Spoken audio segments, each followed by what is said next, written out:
I invited you. They invited you from someone that you already know that you expect things from, right? Mhm.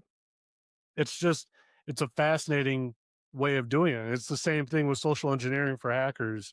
I'm approaching the help desk as this person. Maybe I sound like that person even.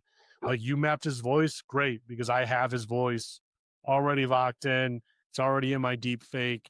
It's already making the call, all those sorts of things. But it's a fascinating world for sure. I feel like we can keep talking for hours because I haven't even told you this work I just finished on research security, which forgot that I like doing.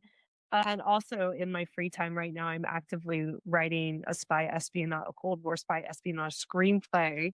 So I just feel like we could keep talking about this for forever, but we've been going for a while already. Yeah, yeah, we're unfortunately at the top of the time, and I apologize for going over. I'm normally a lot better about staying on time, but We're having so much fun. Like this happens to me with all my pretty much every conversation. We just get going into something about the there's just so much fun stuff to talk about.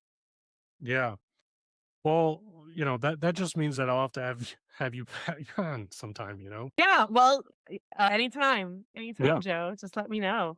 Pretty easy talking. Yeah, absolutely. Well, before I let you go, how about you tell my audience where they could find you if they wanted to connect with you and maybe where they could find some of your research papers or your books that, you may have put out there. Yeah, great. So you can find me on LinkedIn. That's kind of my more curated professional identity. So it's how we all are on LinkedIn. But I post about a lot of different stuff up there. I also have a Substack.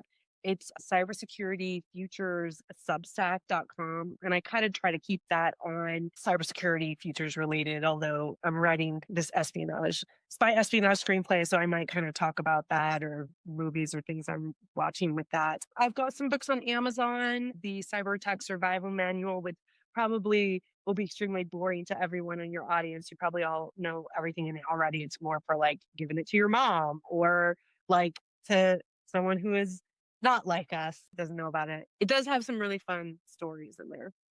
This audience also might really like this book I co-wrote a little bit is The Secret of Spies. And it's kind of a tabletop book, great photos. You can open any page. There's some stories. It's all about spies and espionage. And I did a lot of the writing in the book, but I also did the final chapter, which was the future of espionage. I put on my futurist hat. So when they brought me on to do that project, I was like, "There's no futures in here. What's that?" So my shifting paradigms paper, which might be interesting to folks, is called "Shifting Paradigms: Using Cybersecurity, using Strategic Foresight to Plan for Security Evolution." It came out in 2008.